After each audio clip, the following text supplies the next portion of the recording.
Hi guys, நாளைக்கு வெள்ளிக்கிழமையே நைட்டே எல்லாத்தையுமே ரெடி பண்ணி வச்சிடலான்னு சொல்லிட்டு காய்கறிலாம் நைட்டே கட் பண்ணி ரெடி பண்ணி வச்சுருந்தாங்க.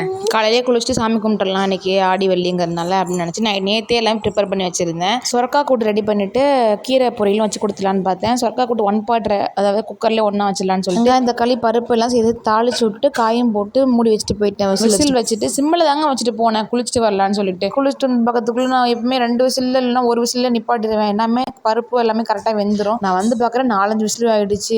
என்ன பண்ணுறதுன்னு அப்புறம் அதை எடுத்து பார்த்தா நல்லா கரைஞ்சி போச்சு. எல்லாமே காய் இருந்த தடையுமே இல்லாமல் ஆகிட்டு. அப்புறம் அவளுக்கு சுரக்கா கூட்டு மட்டும் வச்சுட்டு முட்டை வச்சு கொடுத்து அனுப்பிச்சிட்டேன். திரும்ப என்ன பண்ணேன், கொஞ்சோண்டு காய் வச்சுருந்தேன்னா அதை எடுத்து திரும்ப அரைஞ்சி திரும்ப அதை போட்டு வதக்கிட்டு கொஞ்சம் வேக வச்சுட்டு அப்புறம் அதை கலந்தேன். ஏன்னா காயே இல்லாமல் அதுக்கு வெறும் பருப்பு தானே அடி அப்படின்னு சொல்லிடுவார் அவர். அதனால அதை மட்டும் போட்டு செஞ்சுட்டு அப்புறம் கீரை பொரியல், வெண்டைக்காய் வறுவல் எல்லா பக்கம் பண்ணிட்டு இருந்தேன். நம்ம ஒரு பிளான் பண்ணால் அது ஒரு பிளான் ஆட்டோமேட்டிக்காக நடக்குது. முதல்ல முதல் நாளில் எதுவுமே பிளானே பண்ணக்கூடாதுங்க. ஒரு வழியில் சமைச்சு முடிச்சாச்சு. இனிமேல் சாயங்காலம் சாமி கும்பிடணும். பாய்.